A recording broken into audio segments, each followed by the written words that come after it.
Hello, my name is Josh Shell, host of the Let's Start a Cult podcast, the only podcast to be rated, reviewed, and subscribed to by Homeland Security on iTunes. That's not quite true, but if you want to check us out on iTunes and give us a rating and review, in hopes that someday Homeland Security will not be able to ignore us. Now that we have that out of the way, let me introduce to you my two fantastic guests. My first guest is a close friend of mine and host of a Couple Bots podcast, Greg Doiron. Greg, how are you doing? And maybe tell our audience a little bit about your podcast. Doing well, thanks. And you can find it on iTunes, Spotify. Do the research yourself. Click that download button. Then you'll find out more. What's it called again? A Couple Bots? A Couple Bots, yeah. Yeah, Couple like bots. ACOUPLE, no spaces. No spaces. Well, I don't know. You'd find it either way. It's out there. All right, that was a interesting introduction to your podcast. I love it. My second guest is Brian Sheehan, the host of the popular TV trivia podcast. The Popular. The game show podcast where Brian runs guests through a gauntlet of questions to test their knowledge of popular hit TV series, with the current season focusing on the incredibly popular show, The Office. First off, Brian, how are you doing today? Hey, I'm doing great. A little tired, but things are going well. Awesome. That's good to hear. Now, passionate fans of The Office could be described as a cult, and one that I would happily join. If The Office fandom was an actual official cult, what do you think one of their commandments would be? You have to have, don't be an idiot. It's Michael's greatest advice. I guess also keep it simple, stupid. That's a good one too. KISS. Yeah, maybe mixed berry yogurt. Just a couple of basic things. Yeah. I see. So I think everyone that joined the cult would have to declare bankruptcy. Not legally, but just vocally. Of course. Yeah. Of course. Yeah. All right. For today's cult, we will be focusing on the Ho-No-Hana Sanpogyo cult and their leader, Fukunaga. And I apologize if I butchered that, but I have tried my best to learn it. So these guys used fortune-telling, lies, and fear-mongering to rob tens of thousands of people out of millions of dollars in one of the most successful and bizarre fraud schemes in Japanese history. This is definitely a lesser-known cult in the Western world, but have you guys heard of the Ho-No-Hana? I have not. No, I wasn't super aware of too many Japanese cults. I'm a big Godzilla fan, and that's where most of my Japanese lies. Maybe a little bit, couple good animes in there too. Not too many Japanese cults. We should start a Godzilla cult. I think that would go well. Yeah, I'm down to start anything. You're down to start that one? Oh, yeah. Oh, nice. I don't know anything about this one. I will also admit that. Okay. Well, that's fine, because this makes the fortune-telling section way more fun, because it is definitely the strangest way to tell someone's fortune. And with that little teaser, let's hop into it. In 1980, Hogan Fukunaga was a 34-year-old electrician when he had a spiritual enlightenment that would change the course for his entire life. Now, I think it's funny that the electrician had an enlightenment. And I was going to ask if it was like while he got zapped or doing something. Yeah, he touched a live wire or something. Yeah, and then it comes to me. Yeah, exactly. And actually, based on this next part, that maybe was what happened. So he decided that he was the reincarnation of Jesus Christ and the Buddha, and was destined to spread his holiness to others. So not just one person. He's two. He's the reincarnation of two. Yeah, what are the odds? I just love that this is 1980.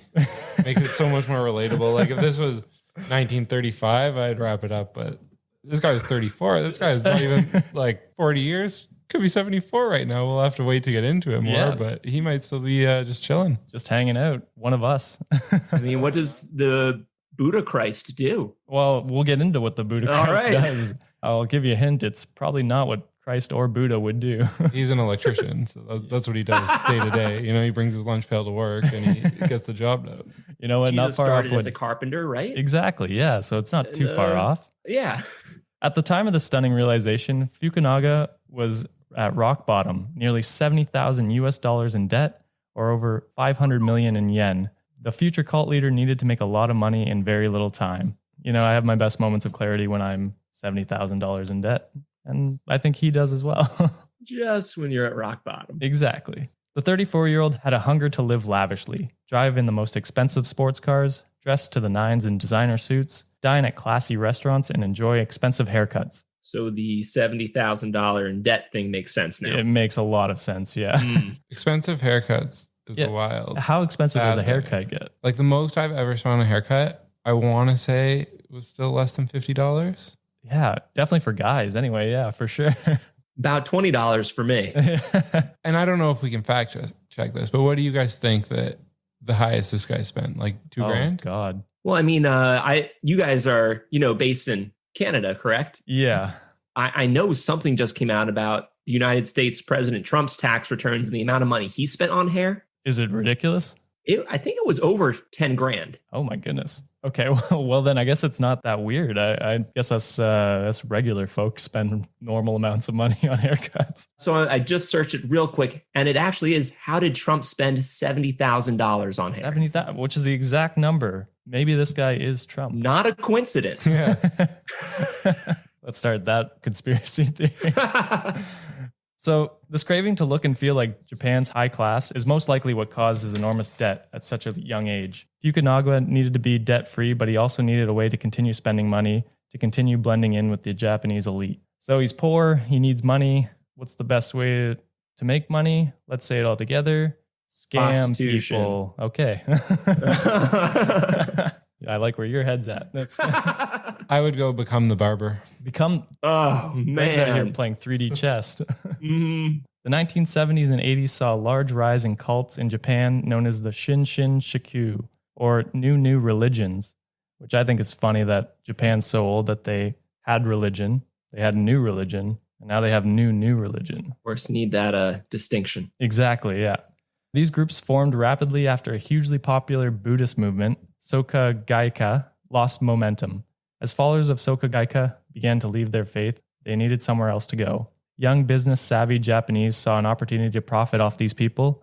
If they could form a religion and gain a following, they could get rich and famous. So they were the TikTokers of their time. Yeah, so far this guy hasn't sounded like the young, savvy business type. Not really, no. Actually, quite Not the yet. opposite. Not yet, anyway. Yeah, But he dresses nice.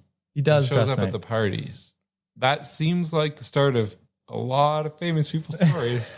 That is true. You just need an in, and then you're good to go. Yeah, I'm guessing this guy's just great at talking to people, Gets them chatting, Yeah, no, you're not gets them in. not too far off. Fukunaga, observing this trend, saw an opportunity to turn his life around. He just needed something that would set him apart from the rest, something that would draw followers in, that would pique interest of large groups of people and make them eager to learn more. He knew, though, that even that wasn't good enough. If he really wanted to be rich, he needed not only to gain attention, but keep it. He needed devout, passionate followers who would take his word as scripture. He needed to be Jesus Christ. And in quotes, I wrote superstar. So you need to be Jesus Christ superstar. I'm wondering too, how do you make that distinction stand out in Japan? My dad was thinking about biking through Japan and said they had neighborhoods dedicated to anime. Like these are like streets covered with memorabilia. Okay. And is that recently?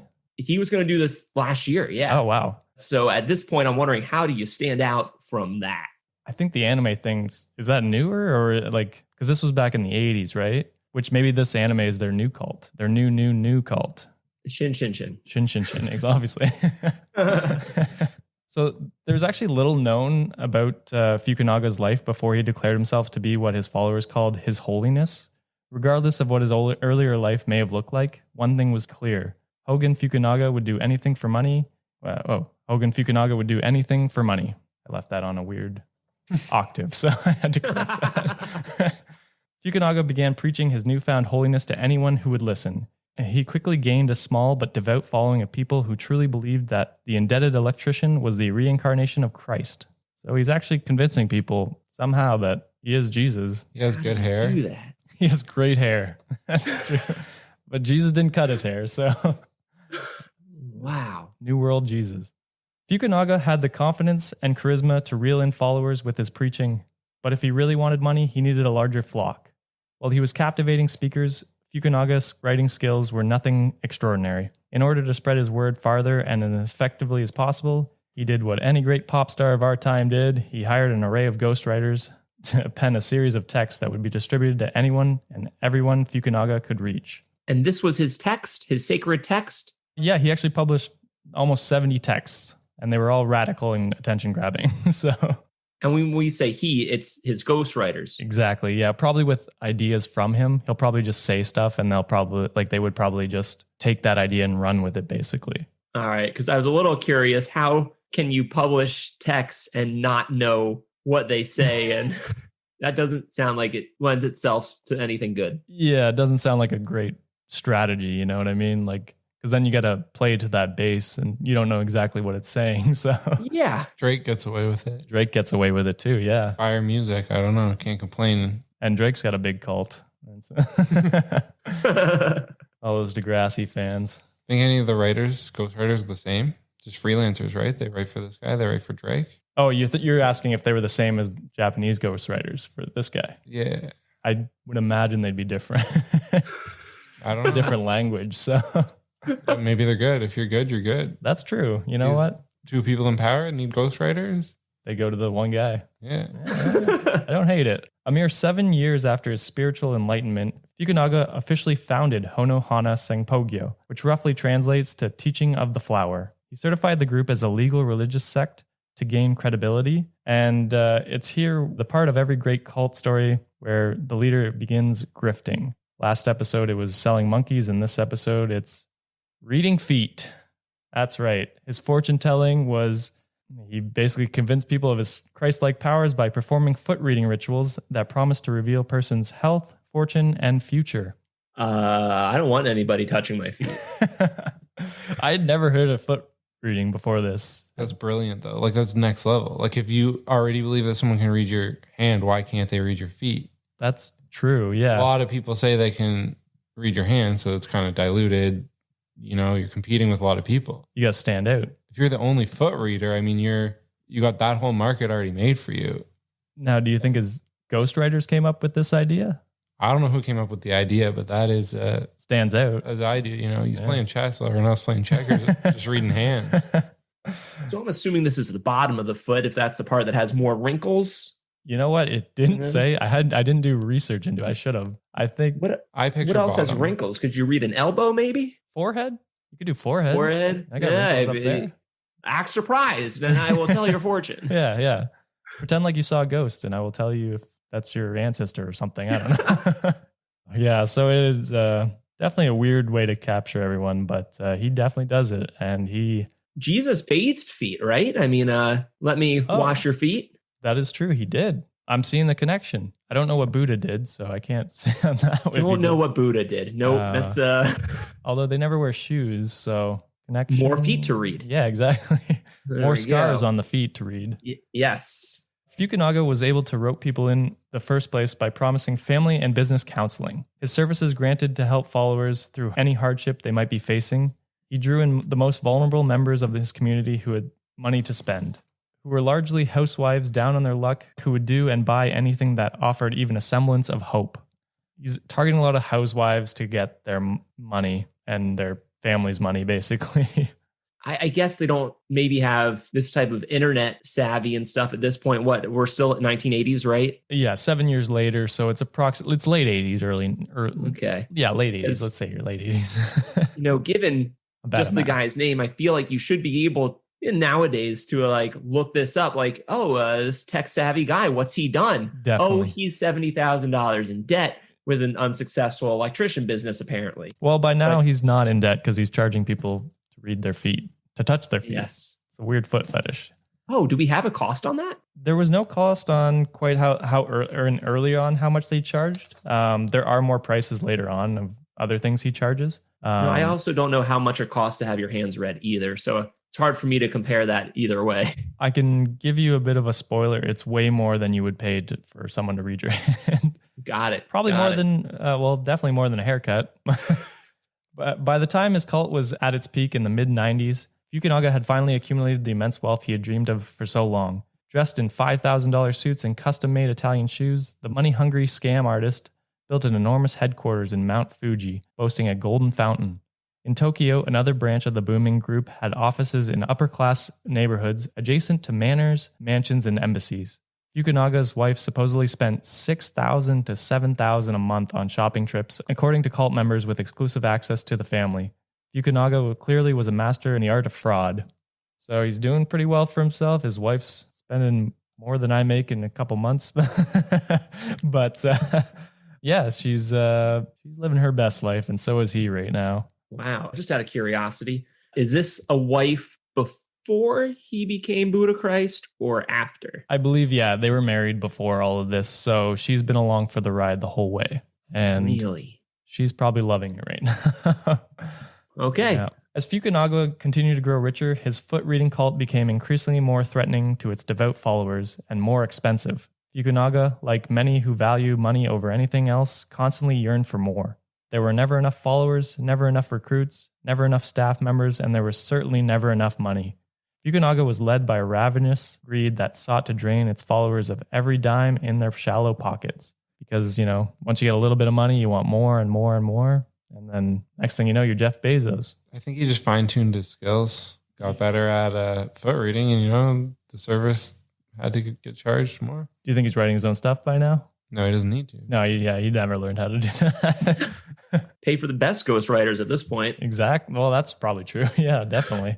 Actually, the next part gets into your foot reading prices, so it's quite a hefty price. Every new recruit began with a foot reading. These readings were nothing like the standard palm readings you might pay $20 for at a Halloween festival. These readings were performed by the reincarnation of Jesus Christ himself, don't you know? They were exclusive and expensive at $900 per reading. American dollars. American dollars, yeah.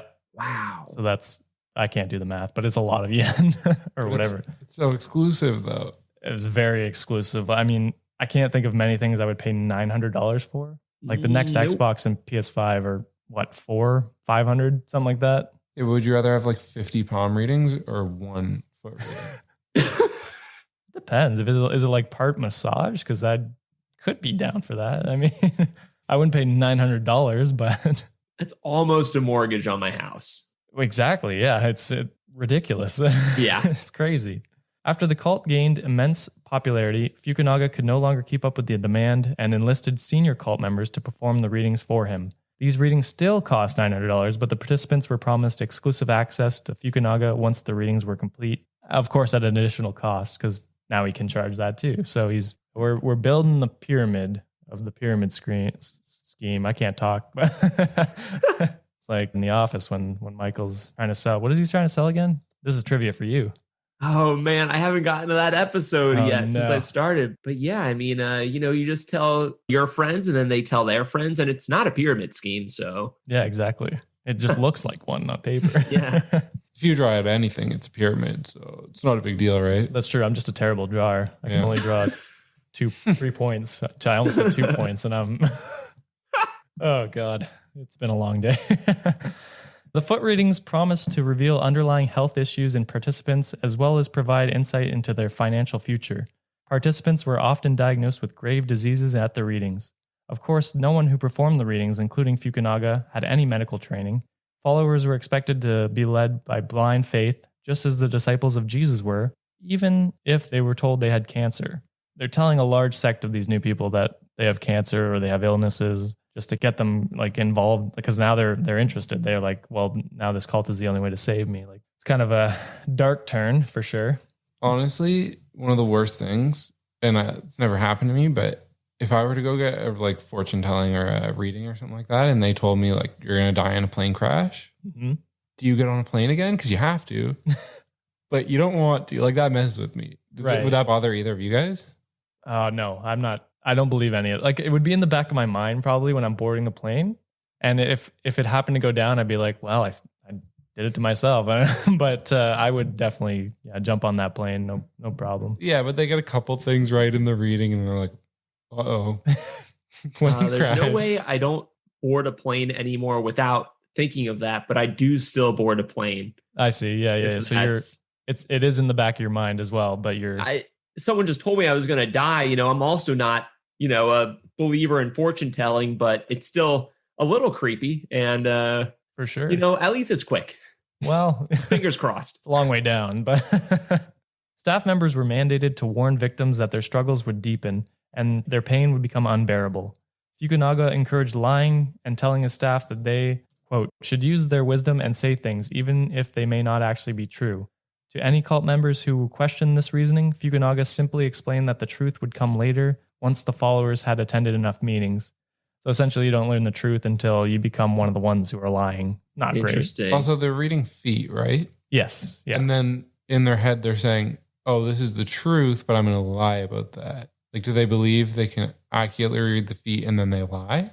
I don't think so at this point. I think they are very much in on the con. They realize that they're just lying to people now to get them to pay money for probably their salaries. Okay. Yeah, because these people are making money now to the senior cult members.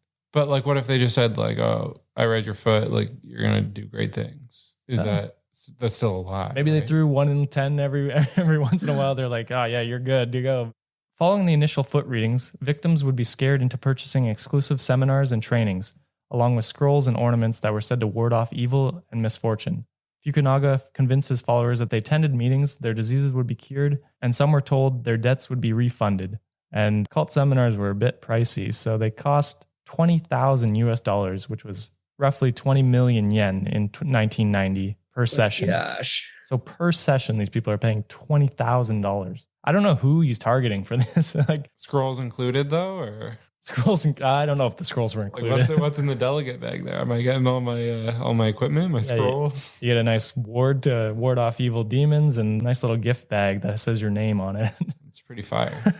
Wow. I don't know if that's true. Don't quote me on that. But however, there was a cheaper alternative to the $20,000 seminars. If followers couldn't afford that, they could make a donation of $15,000 US or 14 million yen in 1990. So it's basically just a donation you get. Thanks for coming. So $5,000 and you don't make the cut.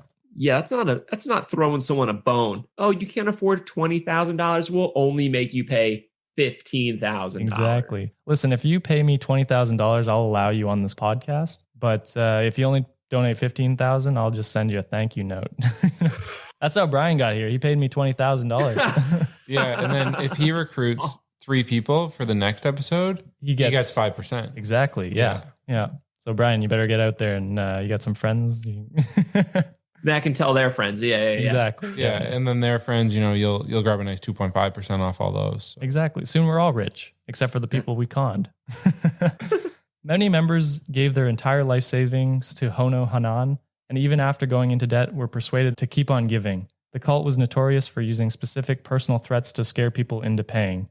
So this is a big tactic in cults. They take almost everything from you and then promise that the only way to get out of it is to keep on paying in. We'll help you. Like you'll get out of debt once you go to these seminars and stuff like that. But the reason you're in debt is because you've been paying $20,000 for seminars. It's a vicious cycle. And I mean, it's scary how many people do get conned into this. So yeah. Well, and I mean, you always got the vision too. This guy started 70K in debt. You may as well at least rack up that much to. That's true. Get inspired. He's got that story, and I guess it's a good story because it works. You're talking about racking up $70,000 in debt to be inspired. Yeah, exactly. So eventually, Ho-No-Hana used a ranking system to encourage followers to shell out as much cash as possible. The more money a person spent, the higher the rank would be, and the more good fortune would be bestowed upon them. Each rank had exactly. Each rank had recruitment goals that seemed almost impossible to reach, and the goals would fluctuate depending on Fukunagawa's personal expenses. And actually, when he constructed his new headquarters, which cost 600 million yen, Fukunaga threatened each rank into working harder than ever to recruit, and his fear-mongering tactics seemed to be working, with the cult leading its peak membership at 30,000 members. Greg, quick math, 30,000 people, $20,000 seminars. What do we got there? Those guys all came to the seminars? I don't know. I would assume a lot of them did. There's probably a lot that did multiple ones, right? So 30,000 times 20,000? Yeah, we should be able to do this.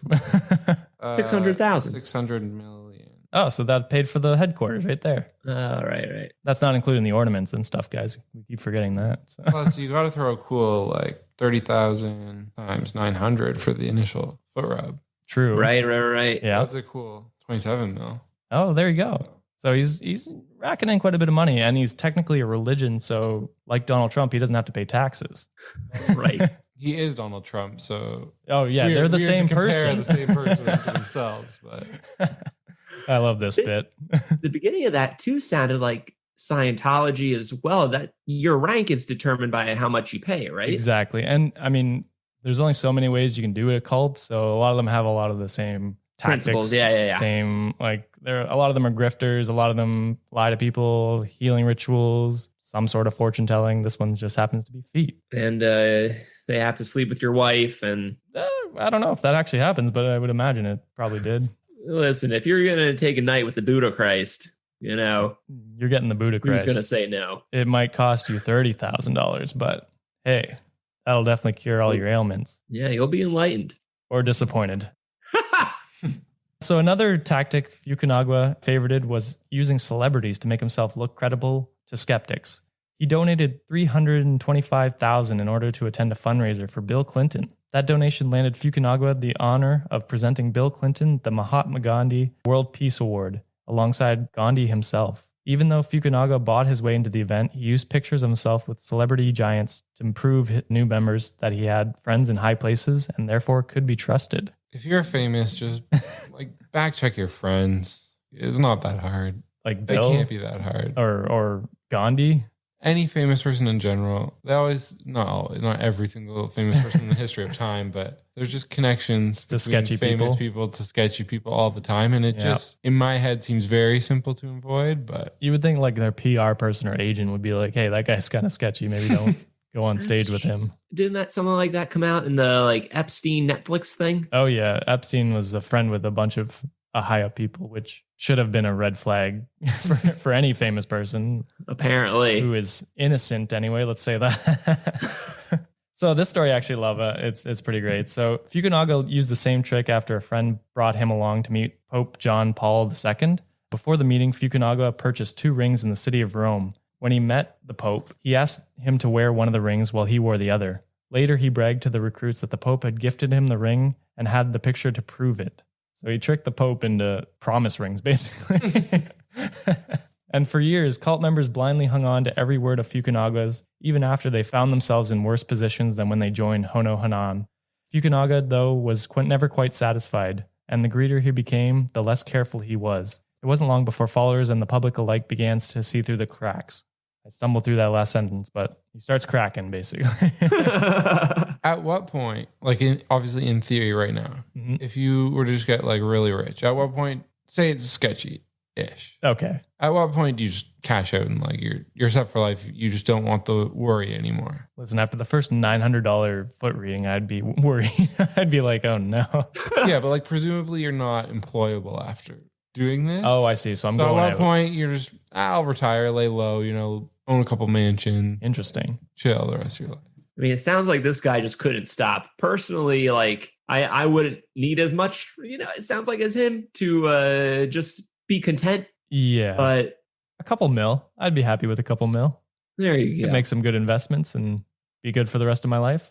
My wife's got to cut back on the $6,000 to $7,000 shopping spree, but yeah, like this guy probably had such a window between when he had 2 million and hundreds of million. Yeah, I mean that's could a big shut her down at any point. Absolutely, and I mean that's cult leaders aren't known for their foresight. Maybe I guess which is weird because that's what they're branded as. They're like the leaders of knowing what's coming and what's going to happen, but they actually have zero foresight. So they don't know actually what's going to happen. Man, we should start a cult, run it into the ground, and then be like, oh, we predicted that, and have a bunch of like time-stamped things that show that we predicted that our cult would get burn. Shut down and like really fail. That's true. And again, you don't even need that to be accurate with all, like there's at least one cult that's predicted the end of the world multiple times. Exactly. But we can predict our own downfall if we want to, because it goes down when we say it goes down.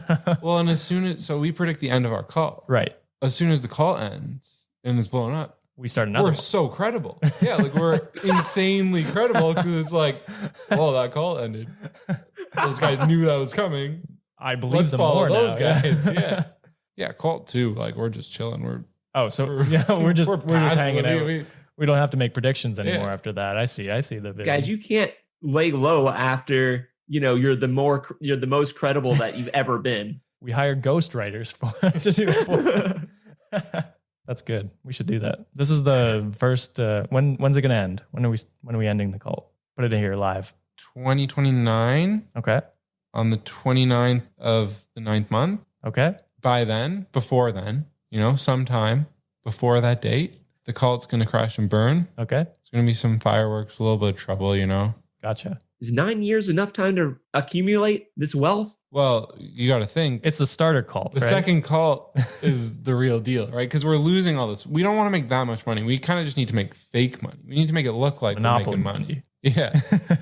Got it. And then the second cult's what gets us the money and the security. Okay. Because then we don't have to be as sketchy. Because we're so credible. Exactly. I'm following. Anyway, back to Fukunaga. Fukunaga stopped paying income taxes in the late 90s. And in 1997, police began tracking the multimillionaire. In their search, they found evidence of scams he was committing, including falsely diagnosing people with illnesses and practicing medicine without a license. I mean, another thing that tracks with Trump, he wasn't paying taxes. So I'm seeing the same person, but... Not a coincidence. To worsen Fukunaga's problem, his lies about his meeting with the Pope spread around Japan, and the Japanese Catholic bishop's office began protesting Ho-No-Hana and exposing the quote-unquote religious group for what it really was, a scam. When Fukunaga's reputation faltered, 3 women sued him for the money he squandered from them under false pretenses. Police conducted a raid of the cult's offices and headquarters, and Fukunaga was forced to give up his throne. So we're on the spiral down. In the years following the police raids, over 1,000 more of his followers filed lawsuits, the spell they were under finally breaking. Fukunaga was arrested in 2000 for fraud, 13 years after founding Ho-No-Hana. Along with Fukunaga, police arrested 23 of the cult's highest-ranking members. At the time of his arrest, Fukunaga still had thousands of devout followers, and according to a cult spokesman, the arrest felt like, quote, dying 1,000 deaths, unquote. Like, the people are so ingrained in this guy that even after it's been exposed that he's a shitty guy by all accounts and that has been scamming them, they still think of him as the Jesus, Buddha, Christ. It's got to be so hard, though. You're dedicating many years of your life. Yeah. And it's like, man, if this guy is really just a scam artist, I've wasted so much time that I may as well just stay in it. Like, yeah, that's true. Not to draw, again, more comparisons here, but I mean, couldn't he have just claimed it all was fake news? Yeah, and I mean, I'm sure he did. I would imagine he went against it. That's just what they want you to hear, you know? Like, that's not true, The you know? Like, liberal media, or I guess it was the church that was technically talking against him. So it's hard to argue against the church, which you're promoting. So I don't know. It's a weird situation. I mean, these people were like in for a penny, in for a pound. They've already invested so much, like you said. It's hard to maybe think that you may be invested in the wrong person. So yeah, it's almost your identity. Exactly. I think our cult, like maybe we should say this for version 2. It's really hard to come up with ideas for version 1 of our cult because we know that it goes bankrupt and crashes, but right. We got to help these people who are stuck in cults. Oh, I see. So we're bringing them out. I feel for them, you know, like I really want them to get out, but I see why they're stuck in and still like sort of enthralled in that world. I see. Yeah. We create like the rehab for cults. And if you donate so much money, you will get over it. Exactly. Well, it's a low fee on the first cult, $5. Yeah. And it works your way up. Exactly. But then once we crash and burn, we don't want to have too much cash at that point. No. We don't want that. We'll give it all to Brian so he can hold it in a safe spot for us. And then we come back and we find out that Brian started his own cult without us and is making millions. Yeah. But cult 2 is so much more credible than his cult. That's true. Yeah. He'll fall down and lose it all anyway. So. Whatever, man.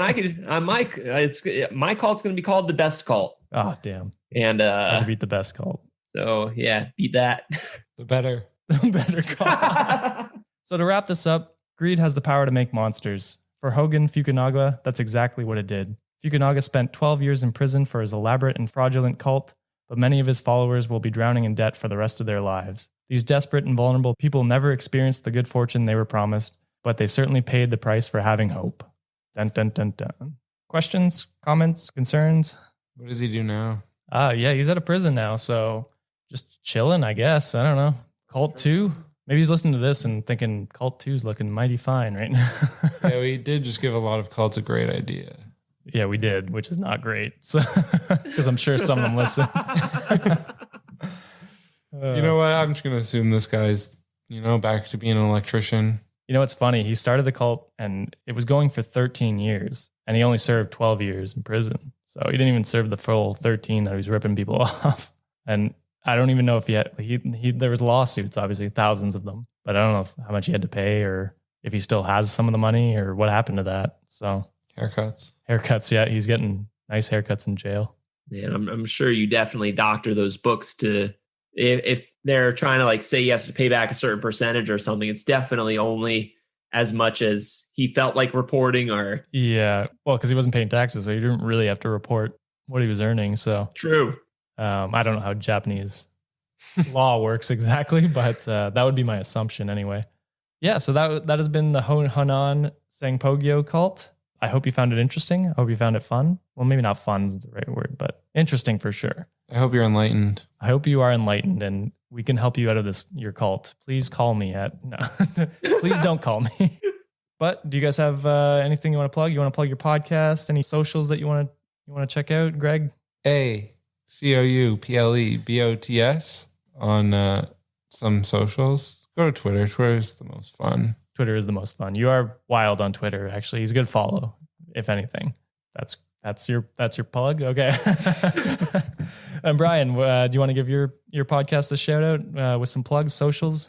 Sure. Yeah. So again, I'm doing the TV trivia podcast, just questions about TV trivia. You can sign up on Facebook, facebook.com/TV Trivia Pod, @TV Trivia Pod on Instagram and Twitter, the Gmail as well.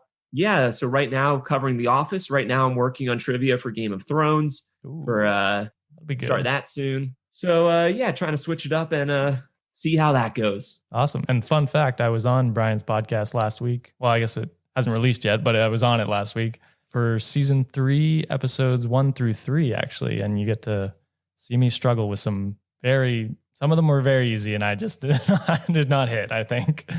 But some of them get pretty tricky. They have to get specific if you're only covering a couple episodes, you know? That's very true. And I mean, I definitely lose it in the bonus episode where I only get 3 out of 10 or something. So it's not great.